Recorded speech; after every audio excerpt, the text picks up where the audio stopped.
Hello there, my very good friends. On today's wrestling news, we have lots and lots of new details on nuclear backstage heat on Charlotte Flair in WWE. A major update on Impact Wrestling trying to bring in two former WWE stars. A former WWE title holder has made their in-ring debut at AEW's Dark Tapings. And WWE are reportedly planning to bring back a legend this week. I'm Adam Wilborn. And I'm Andy Murray. And this is the news. We're going to kick things off by talking about Charlotte Flair.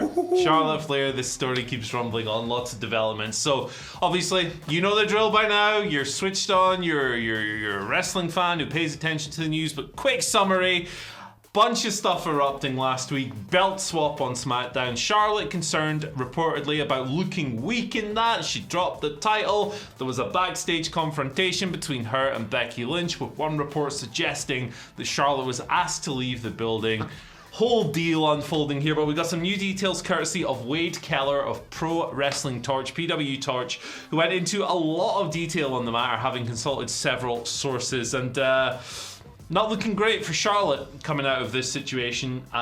Keller stated explicitly that the impression that he got, or what people told him, was that none of the women want to work with her. That's a direct quote from his audio here. That means in matches, segments, and seemingly whatever else in WWE.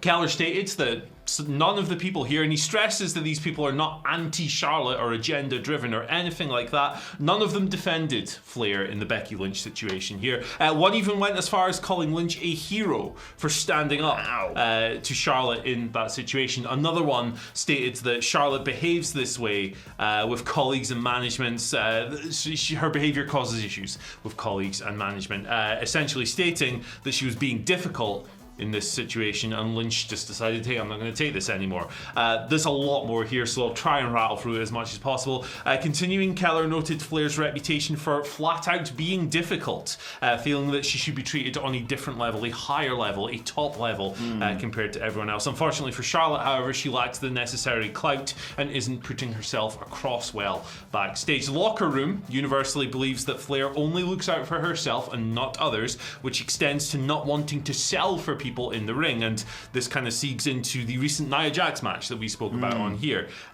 Charlotte didn't like what was planned for it, according to this report, and the whole thing fell apart. Now, apparently Flair believes she can get away with such behavior as WWE's roster depth isn't strong enough for them to punish her, with Keller noting that if they were to punish her at the moment, say take her off TV for example, that would significantly weaken SmackDown. She is of course the SmackDown Women's Champion after the belt swap.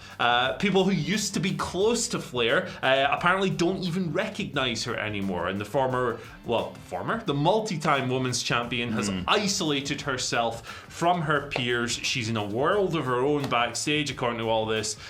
She is questioning decisions and worried about not being portrayed on a higher level. It sounds very much like she's trying to protect her spot, perceives her star power to be of a certain level, and other wrestlers have called her behavior ungracious and paranoid. So, my opinion on belt swaps, but obviously this situation is far greater than any one on-air segment in WWE. What do you reckon of this? Well, yeah, the belt exchange or whatever you want to call it is dumb, but that doesn't excuse this. It's such a shame to hear this, because like you say, when you hear about people not wanting to work with her, I mean, Charlotte Flair, for the last few years, has always been the person that you suddenly connect the dots and realise every person's best match on the main roster was had with Charlotte Flair. And yet, now it sounds like this, that a lot of her success has gone to her head. Look, if you've got that many championship reigns and you're clearly such a figurehead for the company and a person that if they think, oh God, what are we going to do with the title? Let's just put it on Charlotte again.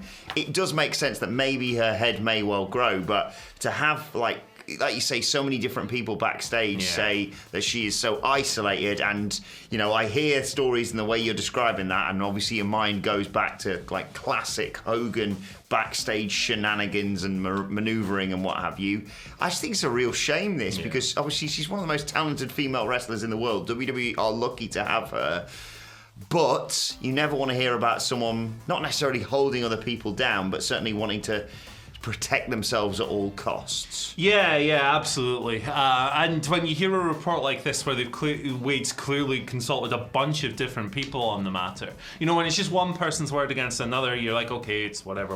It's he said, she said. But in this case, it does seem quite overwhelmingly stacked in one direction. There was a report that came out. There have been a bunch of different things on this whole situation, from TalkSport, Fightful Select, PW Insider, all kinds of things going on here. But it's a really difficult situation for Charlotte to be in, because if she's made kind of like a pariah of herself backstage, that's not going to be a fun working environment. At the same time, what the hell did WWE do?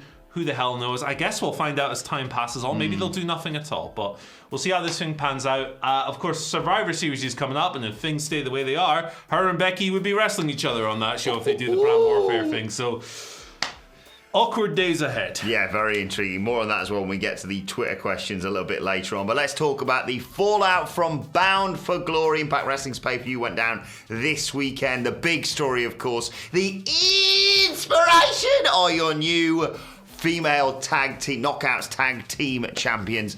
Moose is world champion as well. Get-ins. Congratulations to Moose. Former WCPW star. Always knew he had it in him. Another cash-in, Bo. I love a cash-in. We're very 7 of those in the past week, it feels. More cash-ins. Cash-in every goddamn night. But let's talk a little bit more about them trying to bring in former WWE stars. A couple of really intriguing reports, both coming from Fightful Select. No crap, just Sapp. Sean Ross Sapp of Fightful Select, of course. Impact Wrestling working incredibly hard by the sounds of things to get two former WWE stars, formerly known as Braun Strowman and Bray Wyatt. You probably would have already guessed it. Trying to bring them in.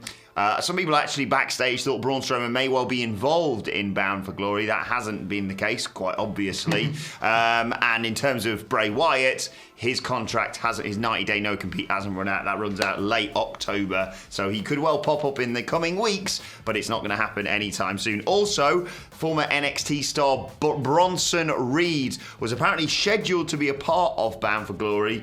Again, another Fightful Select report. And then no word why, unbooked him. So he was probably going to be involved in that Call Your Shot gauntlet match that Moose won and went on to cash in at the end of the show. But Impact Wrestling making moves for WWE stars and all people, including Bronson Reed, I'd say, Andy, who would fit in really well there, I reckon. Yeah, for sure. And I think with Impact, there's definitely a real need to bring people in. You can bring eyes to that product, right? Braun and Bray especially, I think, certainly fit that bill. Like, Wyatt's following is got this really devoted large following, particularly online and everything else. So it'll be interesting to see if he did go there, how that would translate, what that would do for them, everything else. But it's an exciting time to see wrestlers have so many options on the table these days. It's not just a simple case of, hey, everyone's going to AEW. It's like, no, Impact are over here, and maybe when the world gets a bit more normal, New Japan, all these other things. I think it's... New Japan's pretty cursed right now, but where are you coming from? It certainly is, but Shibata's back, so everything's okay. Hey, there we go. All right, shall we talk about Tony Tiny Knees? Tony and his tiny knees. Let's talk about it. Tony Nese, he was ringside, of course, at Dynamite this Saturday. Very takeover move, that. I was like, hey, it's Tony Nese. He's a free agent. It felt like an old school takeover. But he actually debuted in the ring for AEW yesterday at the Dark Tapings, Universal Studios, Orlando, Florida. Here he is. He's looking great. Still got the abs, baby. JJ Williams there with the tremendous photograph of Tony Nese at these tapings. He worked what sounds like a jobber squash against DeMarcio James. No word on whether or not Tony Nese has been signed by AEW yet, but he's free to do whatever the heck he wants. His non-compete clause is up. He left WWE earlier this year. Great abs. Yeah, great abs. And a phenomenally talented wrestler, we should say, as well. I think he'd be a fantastic pickup, and it would probably also work better because, let's be honest, AEW book smaller guys, not to, diminish anything I'm talking about when it goes regards to that, type of performer. They certainly seem to book them a lot better than WWE. I think he's incredibly talented. The stuff he did with like Buddy Murphy, and when you think back about, all that cruiserweight stuff, I think he could definitely do a job. And like you say, I'd pay money just for those abs on my television show. If it all goes to pot, they can just project the show onto his abs. So... there's 3 million viewers a week. There's your answer right there. Right, let's conclude by talking about that legend that WWE are looking to book, reportedly. He's a legend in my eyes. Look, I never promised anything else. The Boogeyman. Look, what time of year is it? Of course, they are looking to reportedly book the Boogeyman. This report coming from Dave Meltzer in the latest Figure 4 Online Wrestling Observer daily update. Look, they haven't got a show scheduled for Halloween, which goes down this Sunday, the spookiest of Sundays, Andy. Spooky, actually. Oh, don't. But there is, of course, Halloween Havoc going down on Tuesday night. It looks like a great show on paper, or certainly one you're not going to be able to look away from, I'll say. Yeah. Now, of course, they do have that thing with Carmelo Hayes, Trick Williams, Dexter Lumis, and Johnny Gargano. They've stolen his title, Carmelo Hayes' title, and they are trying to get it back by going to a haunted house. One would suspect if they're going to do Boogeyman stuff, it may well go down there. Yeah. Some worms are going to get eaten, basically. Yeah, you think if you're going to book Boogeyman on Halloween week, you'd do it on Halloween Havoc, wouldn't you? Although, who knows? Maybe he'll turn up on SmackDown and just beat Roman Reigns or something. Who the heck knows? He's beating everyone else. He might as well job to the Boogeyman. Exactly. Looks incredible for his age, Boogeyman. Yeah. Like, I mean, this guy, when he came into the WWE system, famously lied about his age and said, hey, I'm 30. And they were like, no, you're 40. He's 56 now, the Boogeyman.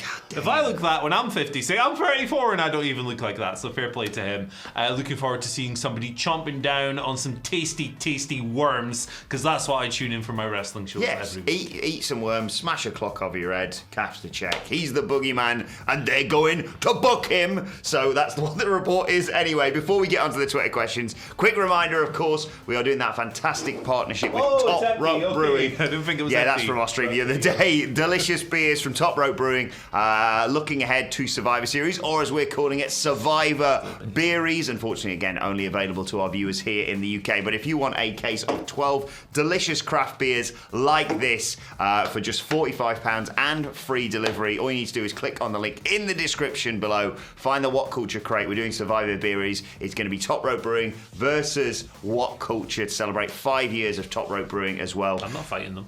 I'm definitely not. Click on the link in the description below, though, and when you get to checkout, use the code Here's Why to get free delivery. 45 quid, 12 delicious craft beers, absolutely well worth checking that out, and they'll be with you far in advance of Survivor Series. Anyway, let's move on to your Twitter questions at WhatCulture WWE, of course, if you want to get in touch with us. First question today comes from Brandon, who says, first of all, can we get a birthday shout out for Doug as he turns 3 today? Happy birthday, Doug. Doug Good the boy. dog. Good boy, Doug. And second, after the backstage incident from Charlotte, do you think she's pushing to get out of WWE, just wanting to embarrass Becky, or what? Oh, man. I feel personally, and this is just me speculating, and don't take this as anything more than that, I think she's just become really, really protective of her spot. She's like a 7 million time women's champion. I think perhaps she looks at that and goes, no, I need to be protected. I can't look weak. I can't do this. I can't do that. Blah, blah, blah, blah, blah. Either way, it's not a good situation, and something kind of needs to happen about it now. And her other half, having great matches with Pat on the other show, probably doesn't help when she comes home from work and he starts talking about that, let's just say.